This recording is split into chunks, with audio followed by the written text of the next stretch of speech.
বর্তমান বিশ্বে একটা জাতির সম্মানের মানদণ্ড হচ্ছে তার ট্রাভেলিং ডকুমেন্ট বা পাসপোর্ট।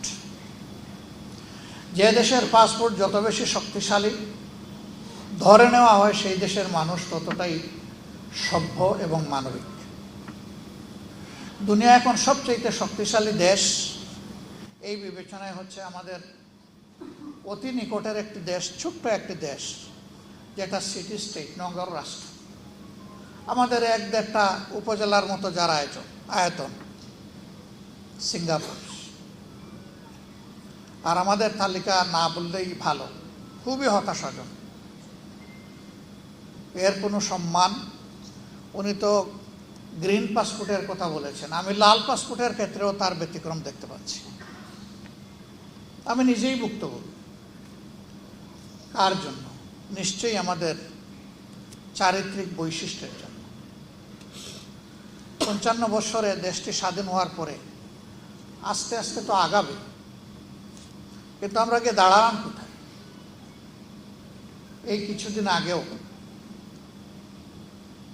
এ দেশের যিনি দুর্দান্ত শাসক ছিলেন, তিনি নিজে পালিয়ে গেলেন।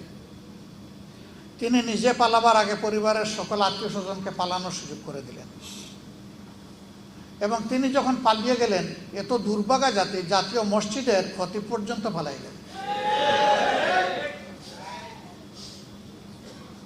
তার মন্ত্রী পরিষদের সদস্যরা খালে বিলে পালানোর চেষ্টা করলেন।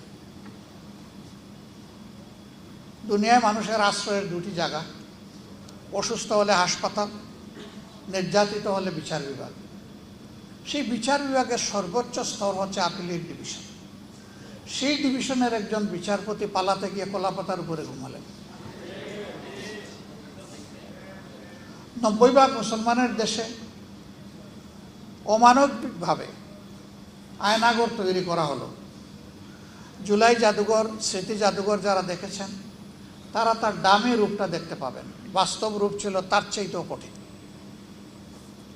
কবরের সাইজের একটা ঘর, সেই ঘরের মধ্যে তার ঘুমানো, শোয়া, বসা, নামাজ আদায় করা, গোসল, খাওয়া, সব কিছু, পেশাব পায়খানা ওইখানেই। এখান থেকে কাউকে বের হতে দেওয়া হতো না। এখানে তার দামি কিছু প্রেজেন্টেশন রাখা হয়েছে। আমি মনে করি যারা সচেতন নাগরিক তাদের প্রত্যেকের এই জাদুঘর ভিজিট করা উচিত। কিন্তু দুর্ভাগ্য, অন্তর্বর্তীকালীন সরকারের সময় জাতির দুঃখের ঘটনাগুলোকে এখানে তুলে ধরা হয়েছিল। বিশেষ একটি দেশকে, রাষ্ট্রকে খুশি করার জন্য তার অনেক উপাদান এখান থেকে গায়েব করে দেওয়া হয়েছে। এখানে 47 সাল বা 46 সাল থেকে শুরু করে অনেকগুলা রাজনৈতিক সাংস্কৃতিক পরিবর্তনের যারা পুরোদা ব্যক্তিত্ব ছিলেন তাদেরকে তুলে আনা হয়েছিল। এর অনেক কিছু এখন গায়েব করে ফেলা হয়েছে নির্বাচিত সরকারের হাতে যখন আসছে। অনেক নির্যাতিত মানুষ, তাদের স্মৃতিচিহ্ন ছবিগুলো ওখানে ছিল। একটি নির্দিষ্ট দলের লোকদের স্মৃতি রেখে বাকিগুলা গায়েব করে ফেলা হয়েছে। আপনারা সেই সময় ইসলামী ছাত্র শিবিরের কেন্দ্রীয় সভাপতি দেলোয়ার হোসেনের কথা জানেন, যে প্রায় 200 দিন যাকে রিমান্ডে নেওয়া হয়েছে, তারপর কিনা অত্যাচার করা হয়েছে। আমাদের প্রয়াত প্রধানমন্ত্রী বেগম খালেদা জিয়া তার নাম নিয়ে আক্ষেপ করেছিলেন। তার একটা স্মৃতি ছিল, এটা গায়েব করে ফেলা হয়েছে। সীমান্তে ফেলানিকে অমানবিকভাবে ঝুলিয়ে হত্যা করা হয়েছিল, ওই স্মৃতিটা গায়েব করে ফেলা হয়েছে। এটি ভালো লক্ষণ নয়। ক্ষমতায় যারা আসে আইসেই বলে ইতিহাস বিকৃতি করা হয়েছে, কিন্তু এ পর্যন্ত বাংলাদেশের ইতিহাস বলে সবাই ইতিহাস বিকৃতির নায়ক ছিল। এই অপকর্ম থেকে কেউ বের হতে পারে। একটা মুসলমানের দেশে চিন্তা করা যায় যে মানুষকে ধরে নিয়ে গায়েব করা হবে বছরের পর বছর। তিনি নিজেও জানবেন না কোথায় আছেন, আপনজন জানবেন না তিনি বেঁচে আছেন কিনা। সেই কাণ্ড কারখানা এই দেশে করা হয়েছে। এরা এতটাই অপরাধী ছিল যে দেশের বুকে তারা স্থির থাকার সাহস করতে পারে। এই জন্যই তো তারা পালিয়ে গেছে।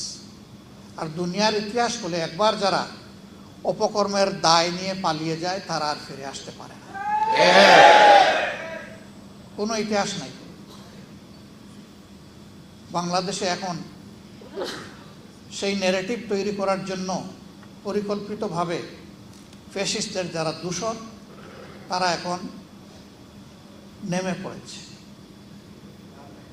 আমরা তাদেরকে বলি 24-এ যে মানুষগুলো জেগে উঠেছিল তারা সবাই মারা যায়, তারা ঘুমিয়ে পড়েনি, তারা সজাগ দৃষ্টিতে সব কিছু প্রত্যক্ষ করছে।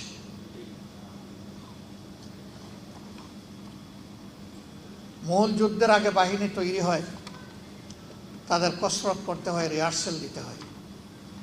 এরা যেন 24-কে ফাইনাল যুদ্ধ মনে না করে। এটা ছিল ফাইনাল যুদ্ধের রিহার্সেল। কারণ 24-এর পরে আমরা মনে করেছিলাম ফেসিবাদের যে পঙ্কিলতা, যে ময়লা, যে আবর্জনা যুগ যুগ ধরে তৈরি হয়েছিল তা এখন পরিষ্কার হয়ে যাবে। কিন্তু আমরা কি দেখতে পাচ্ছি? আসলে কি কিছু পরিষ্কার হয়েছে? বরঞ্চ আবর্জনার কলেবর আরো বৃদ্ধি পাচ্ছে। ফেসিবাদ কোনো নির্দিষ্ট দলের সাথে যায় না। ফেসিবাদ একটা সংক্রামক ব্যাধি। এটা এক জায়গা থেকে আরেক জায়গায় সংক্রমিত হয়। এই ভাইরাস যার উপরেই ভর করবে সেই ফেসিবাদ। নির্দিষ্ট কোনো দল এর জন্য মার্কা মারা হবে না। আমরা অবাক বিস্ময়ে দেখলাম 15.5 বছর সবাই যারা আমরা নির্যাতিত ছিলাম তারাই বর্তমান পার্লামেন্টে এখন আছে। একটা অংশ সরকারি দলে, আরেকটা অংশ বিরোধী দলে। একটা দেশ পরিচালনার দায়িত্ব সরকারের, বিরোধী দলের নয়। বিরোধী দলের দায়িত্ব হচ্ছে সরকার ভালো করলে তাকে সহযোগিতা করা, সমর্থন করা। আর সরকার যদি কোনো অন্যায় করে, জনগণের কোনো অধিকার হরণ করে, অথবা যদি খারাপ পথে হাঁটে তাহলে সরকারকে বাধা দেওয়া, প্রতিবাদ করা। আমরা দেখতে পাচ্ছি 15 বছরের ফেসিবাদী সরকার যে রাস্তায় হেঁটেছে বর্তমান সরকার সেই রাস্তা ধরেই হাঁটছে। এই রাস্তা পরিবর্তন করতে হবে। এই রাস্তা ফেসিবাদের রাস্তা, এই রাস্তা আয়নাঘরের রাস্তা, এই রাস্তা অসংখ্য মানুষকে বিনা বিচারে খুন করার রাস্তা, এই রাস্তা শাপলা চত্বরে আলিম উলামার উপর হায়নার মতো ঝাঁপিয়ে পড়ার রাস্তা। এই রাস্তা বাংলাদেশের মানুষ এই রাস্তায় কাউকে চলতে দেবে না। সুতরাং বিরত থাকুন।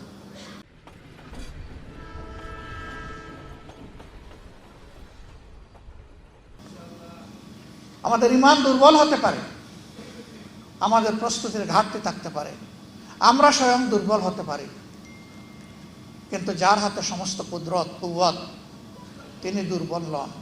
ইন্নাহু আলা কুল্লি শাইইন কাদির।